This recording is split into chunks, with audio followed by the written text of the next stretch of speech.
Mountain ranges with snow-dusted peaks cool their feet in the clear blue sea. Greece boasts 13,000 kilometers of shoreline. Welcome to Hellas.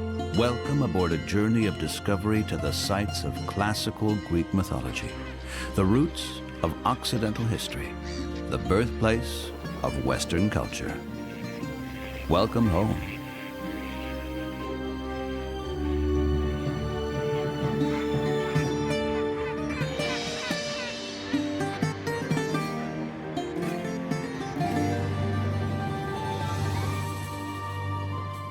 This part of the series takes us from Chalcis to Mount Olympus and on the spectacular plateaus that are home to the Meteora monasteries. After a little detour, we return to the coast to Nea Ephesos and from there onto the Gulf of Volos and Mount Pelion. In Chalcis, we'll see how Xantippe harnesses the special features of the local water currents to provide the ideal training for Greek canoeists.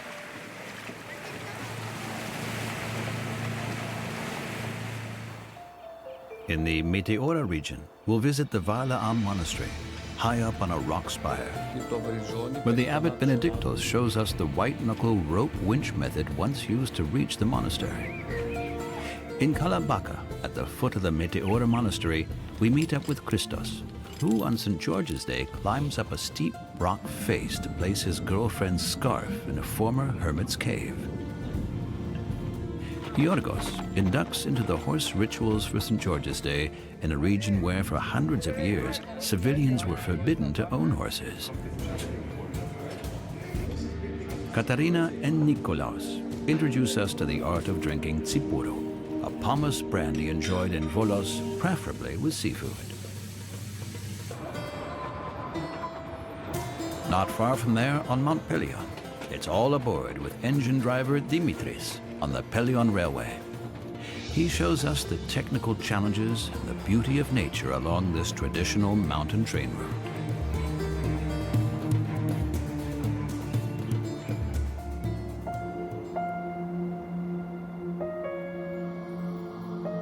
On the east coast of central Greece, between the long, thin island of Euboea and the mainland, lie the two huge bays of the Gulf of Euboea, connected at the Isthmus of Chalcis by a slim waterway, the Strait of Euripus, the world's narrowest.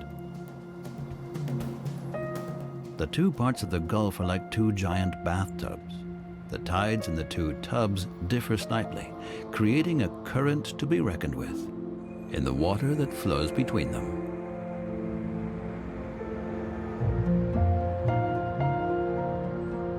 This presents quite a challenge for shipping in Chalcis, but it also offers ideal training conditions for Greece's competitive canoeists. Here, Xantippe Skiriotti trains young hopefuls for the national team. Kids, come over here now to the side, away from the middle. The current has gotten a bit stronger.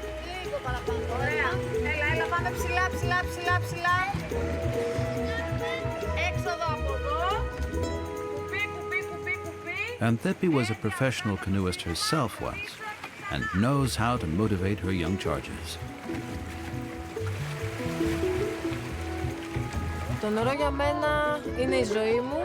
Water is my life and my work. I've been involved with it ever since I was a child.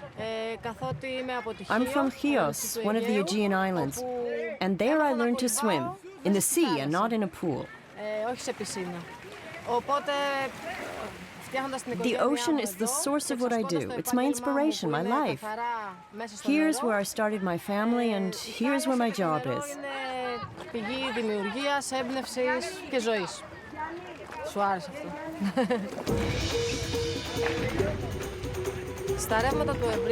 In the currents of the Strait of Euripus, the professional athletes from the national canoe-kayak team also train in their discipline, the canoe slalom. Greece does have its whitewater rivers, but they dry up part of the year, and we can't always just pick up and go to where the white water is. Enthusiasts from abroad who followed this sport for years are very surprised to see where our athletes train. because they know how well we perform. They say, well, you probably have a top-notch training facility. But we have no training course with artificial currents at all. We don't have any of the fancy facilities they have abroad. It's enough for us to have this miracle mile here to train in daily. Children from 6 and adults up to 30 have the opportunity to practice their sport here, and also to train for championships. I think that's an interesting thing. This one piece will make 52 layers. Watch on mobile devices or the big screen, all for free. No subscription required. The natural current in the Strait of Chalcis can easily rival many a high-tech current course abroad.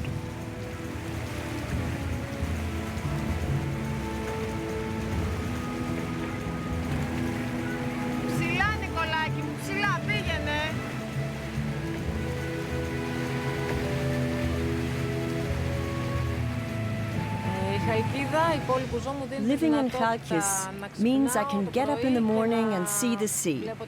That really puts me at ease.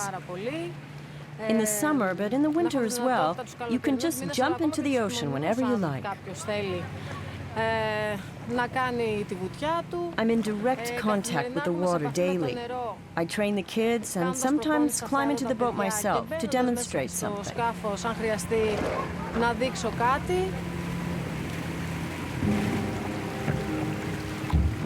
When Anthippe takes to the water, which she does at least once a day, it is far more for her than just a sports activity.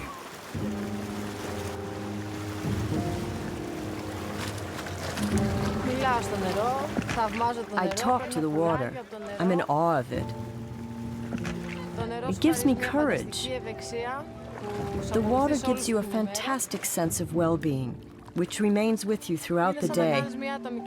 It's like going through psychoanalysis.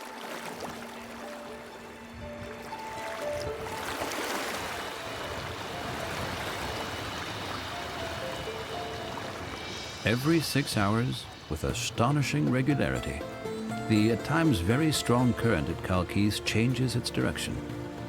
Only just before full moon do the tides become a bit more erratic, and water sports enthusiasts must rely on a schedule of the currents.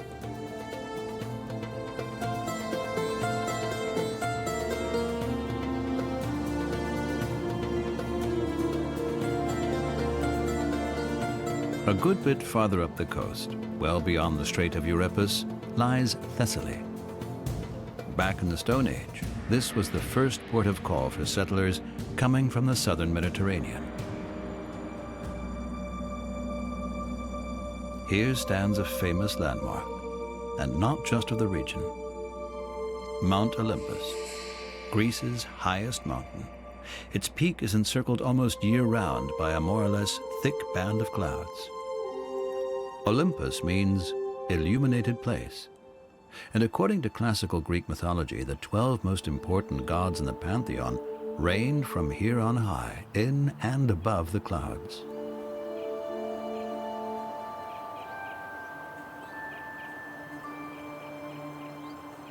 That's why there is a shrine in the flank of the massif, in Dion, dedicated to Zeus, the patriarch of the family of ancient gods. There is also an amphitheater here, sometimes even still in use.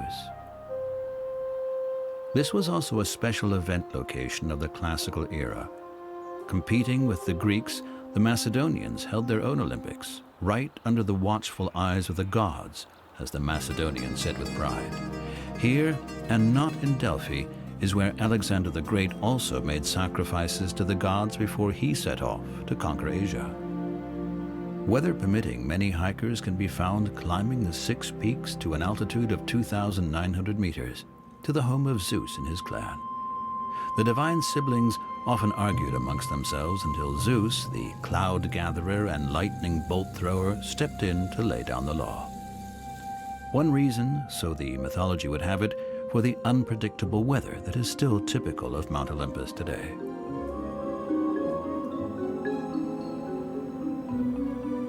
With clear skies and good visibility, Our next destination is almost visible from Olympus. The Meteora region, with its famous monasteries perched atop bizarre rock spires. Millions of years of geological history, leaving only huge natural stone pillars standing around the edges. Of the 23 monasteries once erected here, only 4 are still inhabited. At the foot of one of these mighty cliffs lies Kalambaka. It's a sleepy little town, population 8,000, and its fortunes are closely tied to the history of the monastery.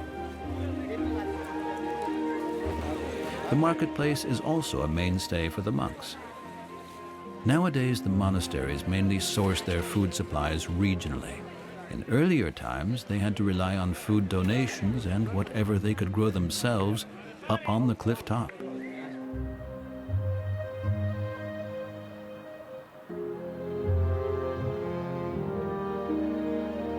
Meteora roughly translates as suspended in the middle of the sky. It is easy to imagine how hard it must have been back then, almost 1,000 years ago, to get to these monasteries, perched at an altitude of 500 meters, and how arduous even the simple monk's life there must have been.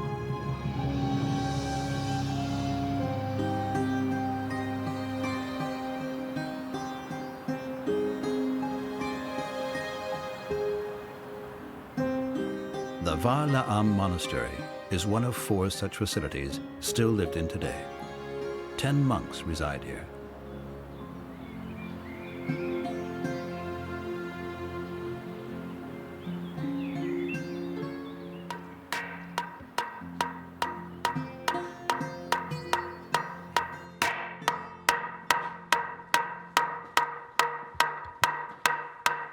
In place of church bells, the monks here are called to prayer with hammers pounded on wood.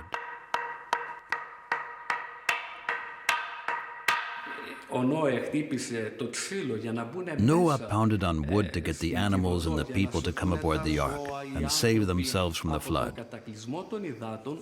The same thing is still done today. Here too the wood is pounded with a hammer so that we too can enter the new ark, the church, to be saved. That's why we pray, to save ourselves from the flood that is sin.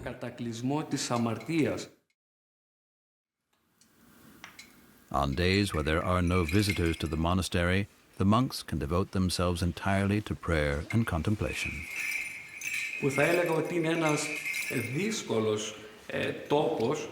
I'd say it's an exceptionally difficult location for the monastic life. What we have here is a unique place created first by the hand of God, and then by human hands. When the people carved the caves out of the rock, dug cisterns, built stairs to climb up here, built churches, living quarters, monk cells. They did all of that to find serenity and peace of mind, way up here on these towering, inaccessible peaks, to find calm, security, and deep concentration.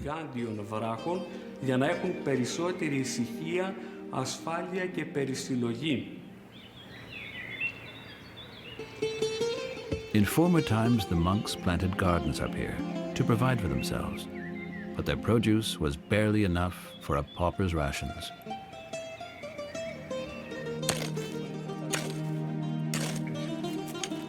The monks still plant potatoes, some vegetables, herbs, and wine grapes.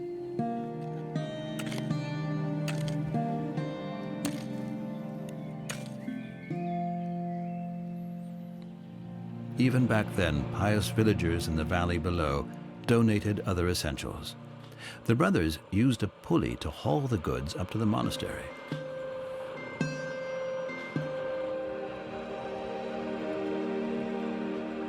Until about 90 years ago, the rope winch was also the only way for the monks themselves to get up to the monastery. Before they went up, to keep from getting dizzy in the spinning net, they would pray and kiss an icon with the image of Christ. Most of them were afraid, but there was no other way to get up here, so they had no choice. Apparently, nothing unfortunate ever occurred.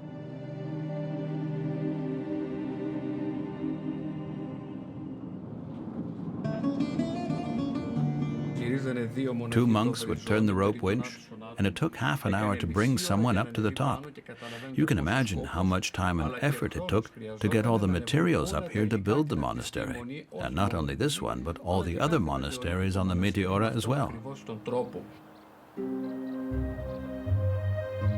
The main church, way up on high, was reportedly built in only 20 days. Getting the building materials for it up there, however, had taken 22 years.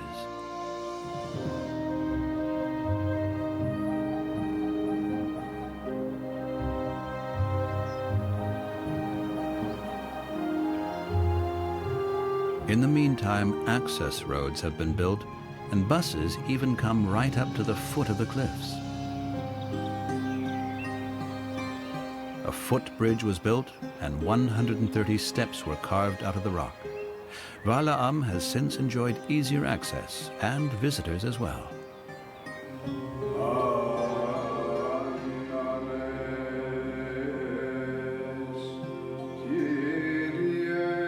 In the eyes of Abbot Benedictus, the public is very much entitled to visit the holy sites. Still, the monks are glad when the visitors leave again in the evening. When the visitors leave, tranquility slowly returns to the place. It becomes peaceful here again, and within our hearts and souls as well. We desire this secluded meeting with Christ, to bond with the true light, the light that is our Christ.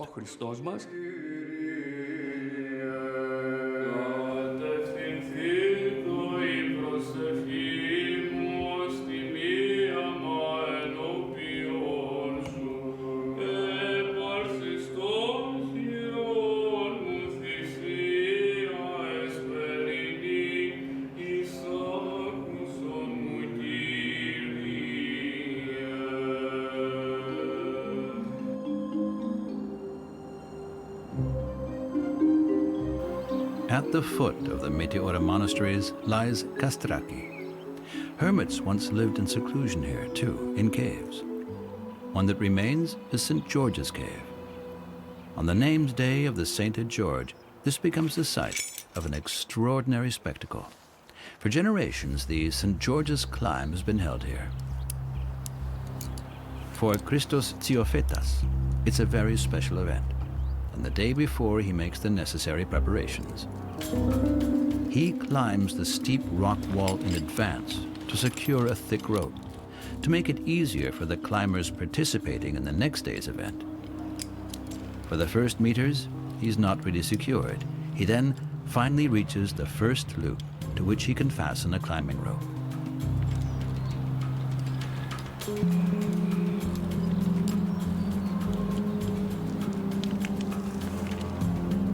When he gets 40 meters up, he throws the end of his safety rope back down so that he can pull up the thick, sturdy, rough rope needed the following day.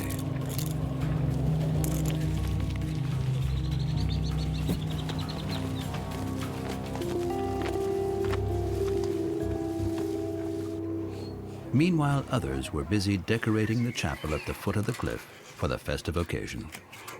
Several hundred visitors were expected for the festive activities and accompanying Mass.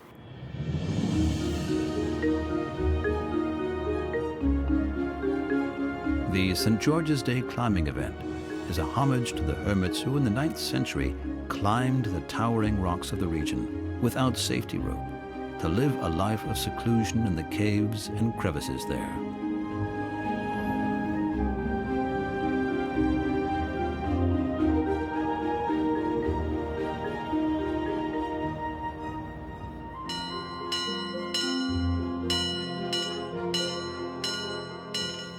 The big day had come, St. George's. The whole village was up early, including Christos and his girlfriend, Maria.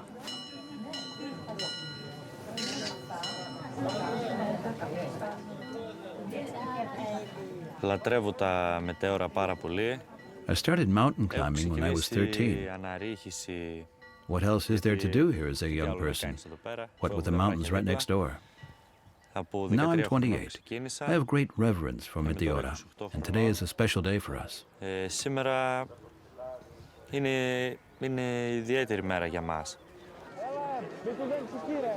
The mood among the climbers was upbeat as they all gathered to start the ascent. Friends and family look on intently.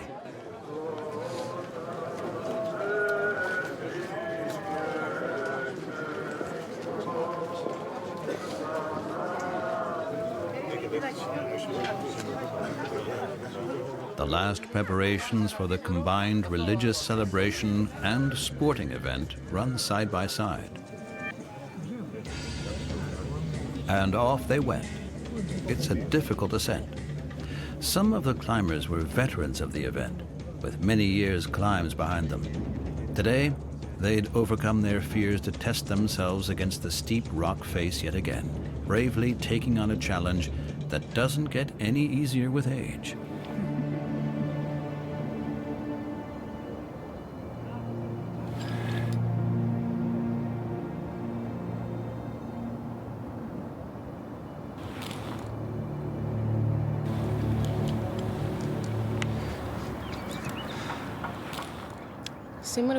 Are you just as afraid today, on the day of the Holy St. George, as on other days when you climb other mountains? Or do you have the feeling that someone's looking out for you?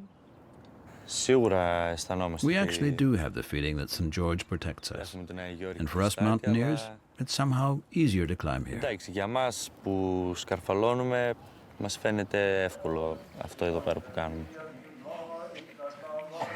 Many of the visitors had brought along colorful scarves that they'd give to the climbers on their way up. It's an ancient custom. Once a year, the men of the village bring their beloved scarf up to the summit to ensure them good luck and good health. And that's what they were after here. Maria, too, gave her boyfriend Christos her scarf to take along.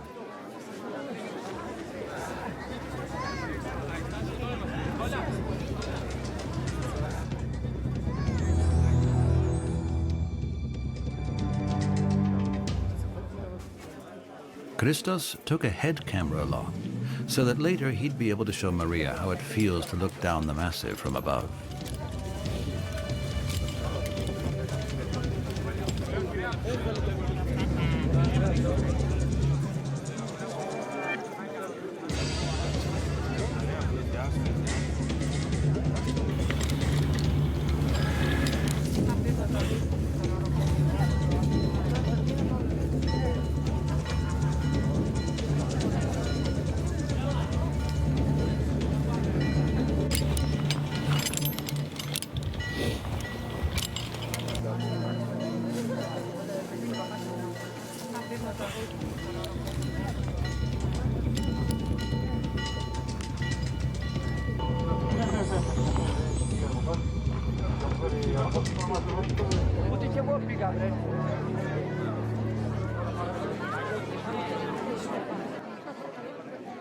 Once they've arrived at the summit, the brave climbers take down the scarves still hanging from last year and pack them away in a sack to take back down with them again.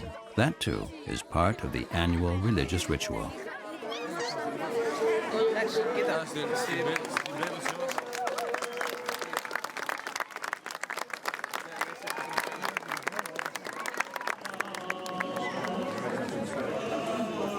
The scarves are stored with reverence in a church, like relics.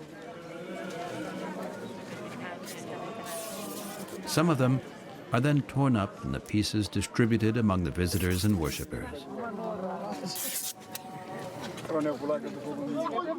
Meanwhile, on the mountaintop, the climbers hung up the new scarves, next year's relics. And then they all celebrated the successful conclusion of this year's St. George's climb.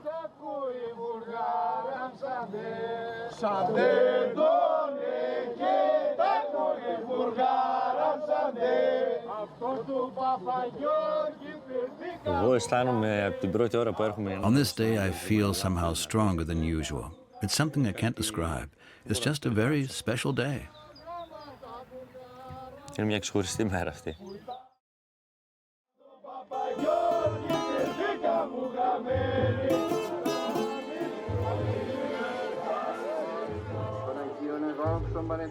The name day of St. George, a special day and an important holy day in the Greek Orthodox calendar. Here in Kastraki, they have a very special and refined way of celebrating it.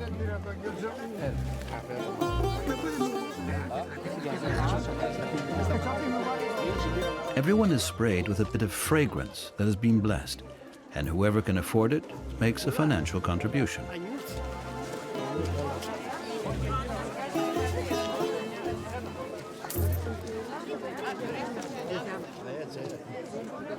A last look at the strange and striking rock formations of the Meteora Plateau, and we were on our way heading southeast. From Chalcis, our journey had taken us on to Mount Olympus, from there to towns on the cliffs of the Meteora Plateau. From the Meteora monasteries, we would now return through the Vale of Tempe, passing Mount Olympus on our way to Nea Ephesos on the coast. We moved on through the Vale of Tempe, a narrow river gorge that separates Olympus from the Ossa Massive. The sheltered canyon is green all year round and a popular leisure time destination, offering cool shade even in the midsummer heat. According to Greek mythology, Apollo fell in love with the nymph Daphne as he bathed in the Peneus River here. She escaped his advances by turning herself into a laurel bush.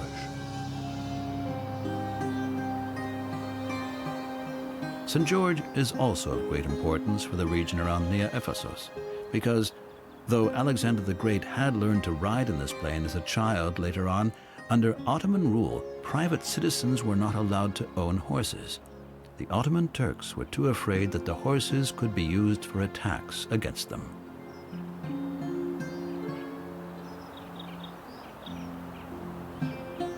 There were, however, two exceptions. Horses were permitted when they served a purpose in religious ritual, and men named Yorgos, in other words, George, were also allowed to own horses. No wonder the name of St. George means so much around here.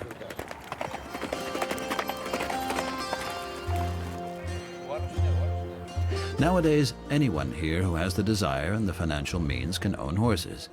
Religious ritual is no longer needed as a justification. But on St. George's Day, such rituals are once again practiced in honor of a centuries-old tradition.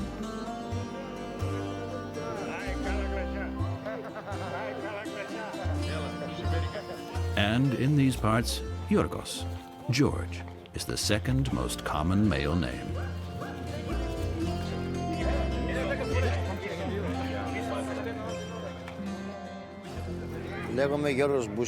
Hello, my name is Yorgos Niosas. I'm from Nea Ephesos, and this is my horse, Spartacus. Today we're celebrating St. George's Day. Horses have held a special place in the folk religion of Nea Ephesos ever since the time of King Philip, father of Alexander the Great, who ruled here 2,400 years ago. Philip comes from Philhippos, Greek for friend of the horse. St. George is the patron saint of riders. In all the iconography, he is painted on horseback, which certainly appeals to the local congregation. I was born here. My ancestors have always lived in this region. And I think we have a wonderful spot here.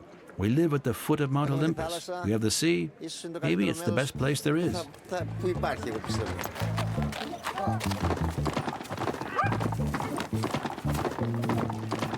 And every year on St. George's Day, the citizens of Nea Ephesos hold a horse race in this special place.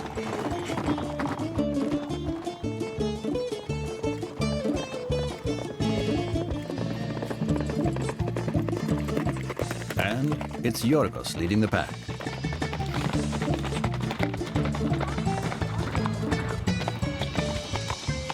Like many of the other riders, Yorgos is a farmer. Although horses are a part of his daily life, they're still regarded as something special.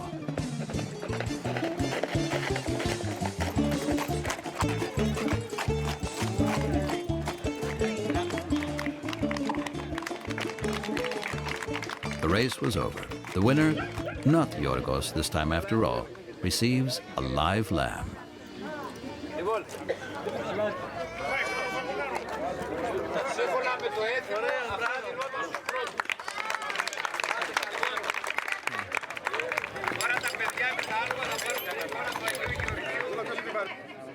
And then the priest presents St. George icons, decorated especially for the occasion, to the riders, who then carry them in a procession on horseback from the chapel just outside the city gates to the square in the center of town.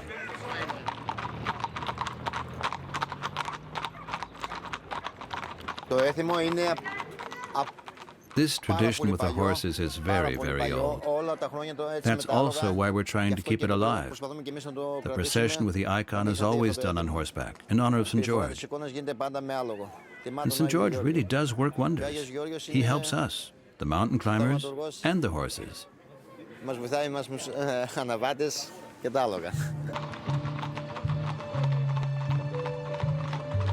The riders used to go from house to house, bringing the blessing to every household. Now they take the direct route straight to the market square without stopping.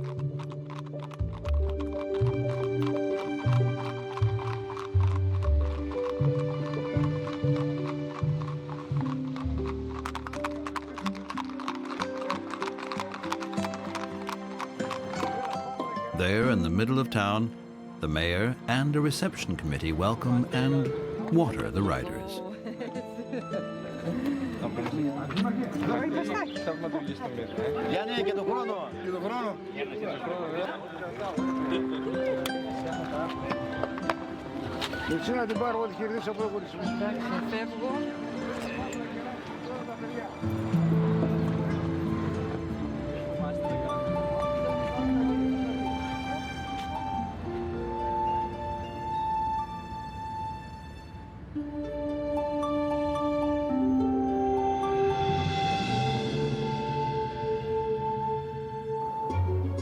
From Chalcis, our journey took us to Mount Olympus. From there to Meteora, then back past Olympus to near Ephesus. The route would now head along the coast, past Platamonas and Damuchari to Volos, coming to an end for now in Pelion's Pagasetic Gulf.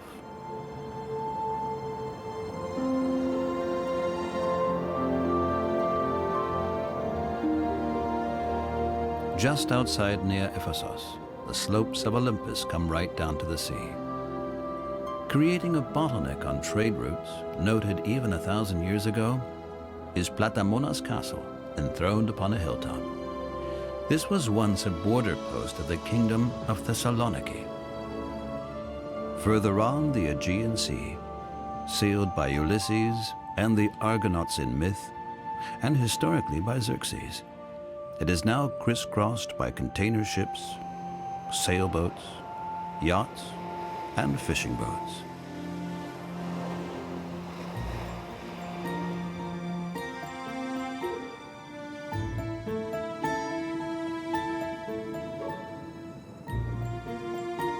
Sleepy bays, dream beaches, and famous bathing resorts.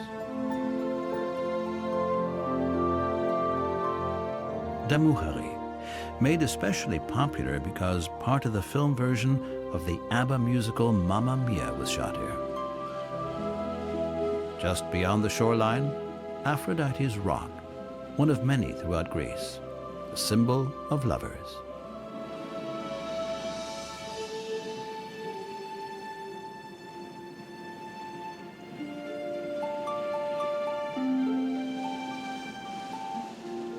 Mount Pelion, a richly fertile region, where the human history of mainland Greece began.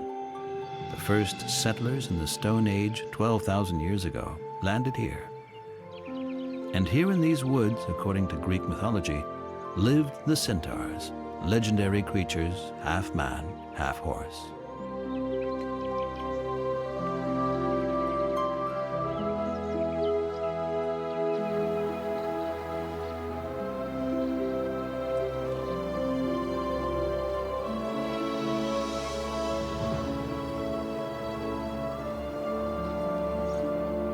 Thanks to nature's bounty, over the millennia, many of the villages in the region were able to attain a certain level of affluence with fruit and vegetable farming.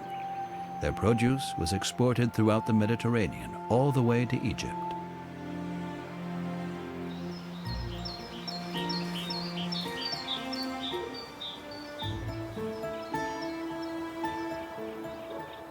On the horizon, the port city of Volos. From here, according to ancient mythology, Jason and the Argonauts set sail. From here, fruit and vegetables from the Paleon were shipped throughout Europe. Until, in 1955, the bustling port city was completely destroyed by an earthquake. In the meantime, all traces of the destruction have disappeared, and the city has been reconstructed. 100 years ago, many ethnic Greeks returned here from Asia Minor, finding a new home in Volos. Greeks were known in Turkish immigration for their love of life and of good food, characteristics they brought back with them to Volos. To the Nea Ionia district, for example. This neighborhood was the birthplace of the Tsipouradikos, neighborhood cafes where locals would meet up for a shot of Tsipouro and some nibbles. Catarina de Miri serves Tsipouro in these traditional little bottles. Tsipouro is a special pomace brandy distilled from the grape pomace, the mash left after the pressing of particular white wine varieties. It's ouzo's little brother, so to speak. Together with her husband Nikolaos, Catarina runs this popular Tsipouradiko. This place has a history going back more than 50 years. Before we took it over, it had been a billiard hall, then a bar. The first owner closed after 6 months, another lasted only 3 months, and the next had to bail out after 8 months. When I started negotiating to take it over, everyone said not to, said the business was cursed. But I said, I'd do it anyway.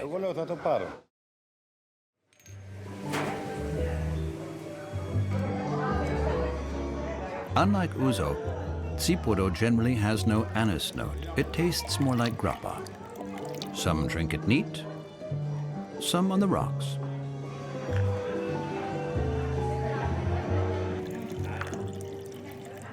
Others dilute it with water. Still others drink it with water and ice. Here at the Demiris place, the local schnapps is almost always enjoyed with mesedes, Greek tapas, little tidbits served automatically with each drink. The ones here, mostly seafood, are renowned.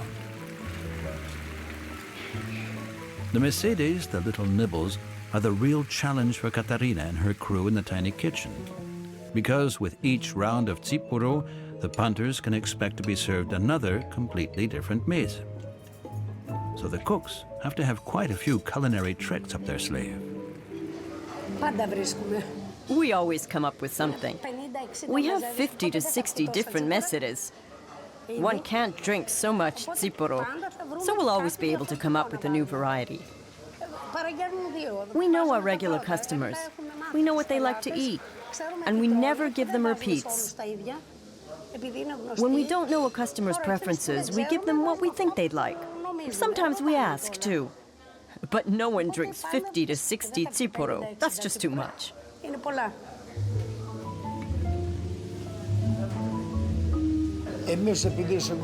I'm 70 years old and I've been married to my wife for a long time, since 1963. So that's 52 years we've been together.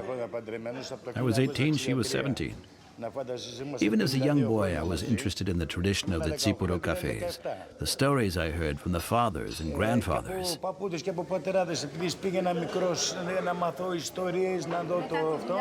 After work, we'd meet up for a Tsipouro. We'd unwind and just have a lot of fun. Yes, it's a drink for respite, to relax with.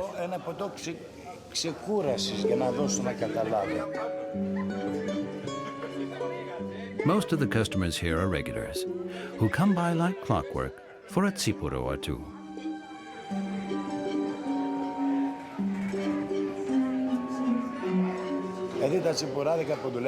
People used to go to the Tsipouro place, drink 2 to 3 Tsipouro, and then go home to eat.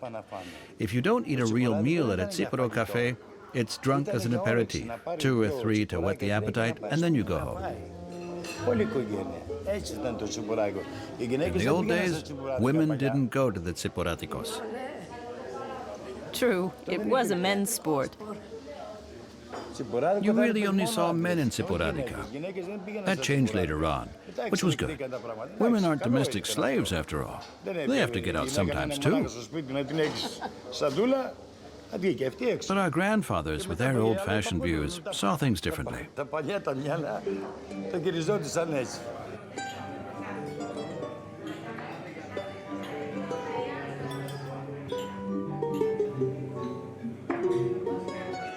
Katarina and Nikolaos are planning to retire soon.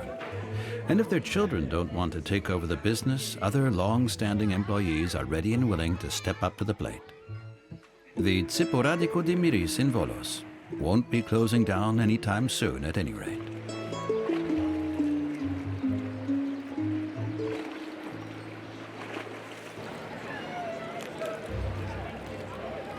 Once, from Volos, along the coast and up into the mountains, there was once a much-loved narrow-gauge railway.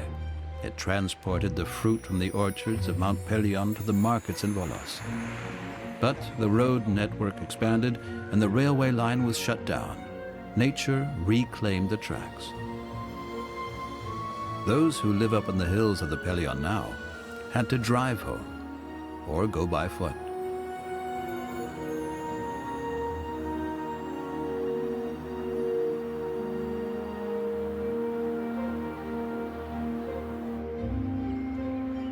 But in 1985, in response to citizens' protests, the Pelion Railway went back into operation. A train now runs regularly from Ano Leonia all the way up to Milies.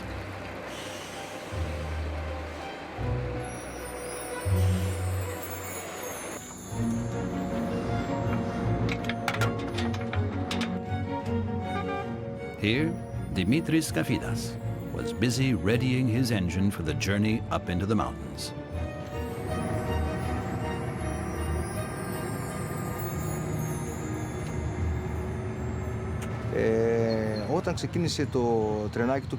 When the old steam train, called the Monasteries, a reference to the black of the coal, first went into operation in Mount Pelion, it gave the whole region a boost, including the development of the villages, vitalizing their trade, their economies, because it became much easier for the local farmers to transport their produce. The people, too, could now move around much more quickly. The Pelion region experienced a real boom, with trade connections as far away as Egypt and other countries. And the people who came here brought money with them, creating an economic upswing.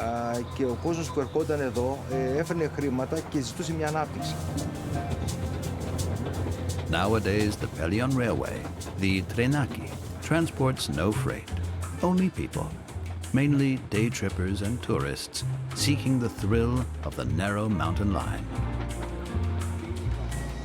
As in the heyday of steam engines, engineer Dimitri still drives with a co-pilot beside him. One of his jobs is to make sure the tracks remain clear.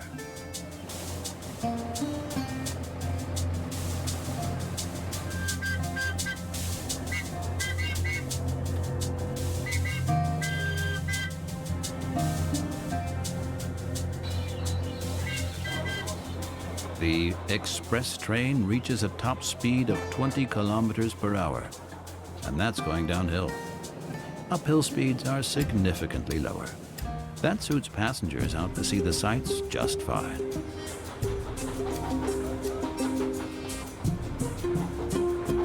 At this relaxed pace, it's easier to take a steady snapshot.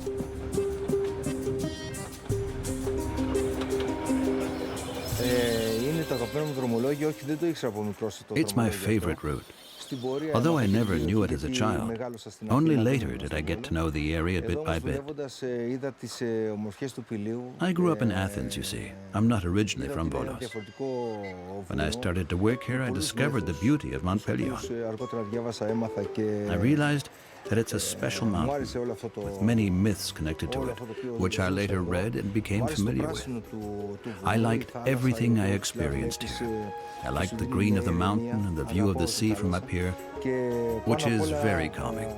And especially on these train rides, I constantly meet lots of new people. All of that combined is what I like so much.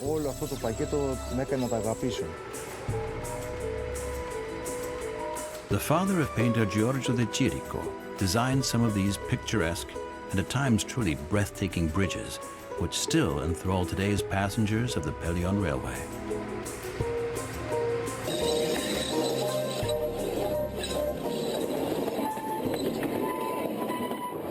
To step aboard the Trenaki is to embark on a journey through time, to experience the rail travel of yesteryear.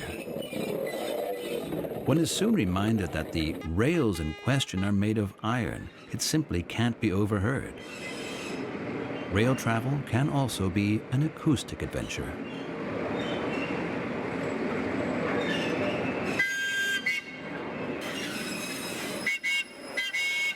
The train moves at an exceedingly leisurely pace. Even the boss has time to pick some flowers as he drives. But though progress on the rails is slow, the journey by car on the steep, winding mountain roads is fairly time-consuming as well. And taking the Trenaki gives you an added bonus, free of charge, a good whiff of nostalgic wanderlust.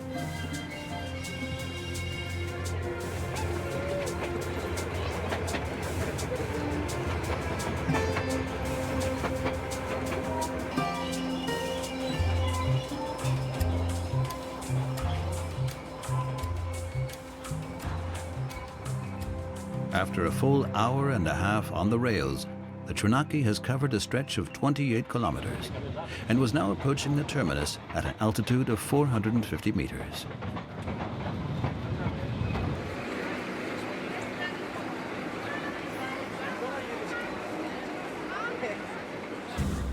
At the terminus, Dimitris decouples the engine car and drives past the carriages to its new position. On the return trip, the last one becomes the first.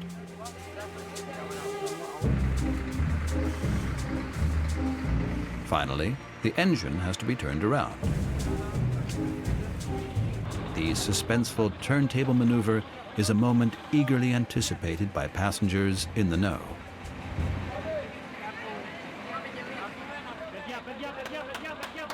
When the command is given, enthusiastic volunteers all throw their weight into the task at hand.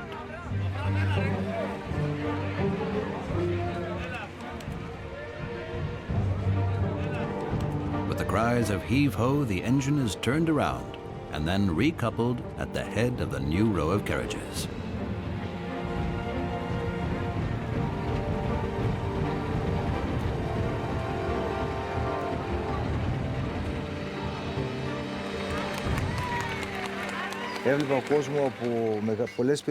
Today I saw people from many places coming aboard. They enjoyed the ride, they enjoyed the natural surroundings, and that made me very happy.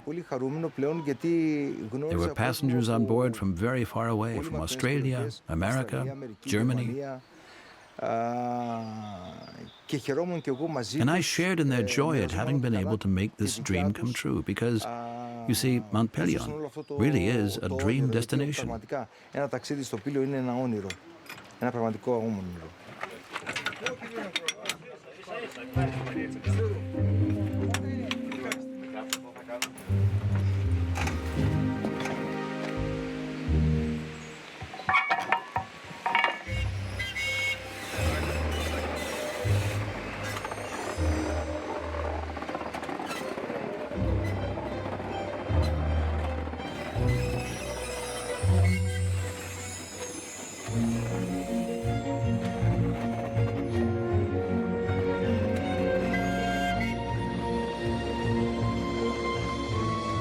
Milies, the little town around the train station, was once the home of many freedom fighters for Greek independence. Current inhabitants are proud of this tradition, and to ensure that it is honored, have listed all the old buildings as historical monuments. To receive planning permission, new structures must be built in the old style and of natural stone.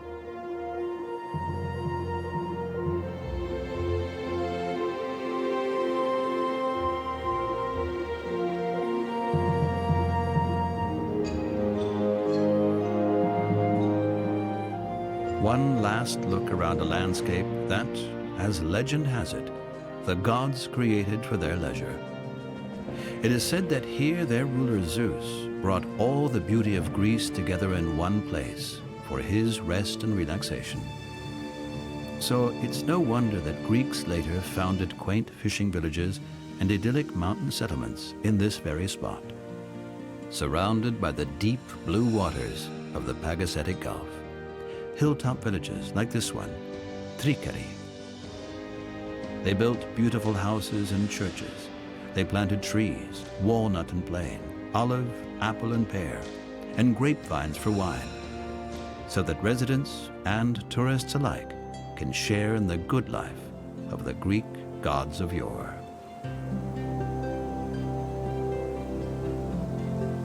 Yes, that was the local recreational area for the gods when they needed to escape the stresses of divine life on Olympus. A fitting terminus station for this episode and our journey through Thessaly.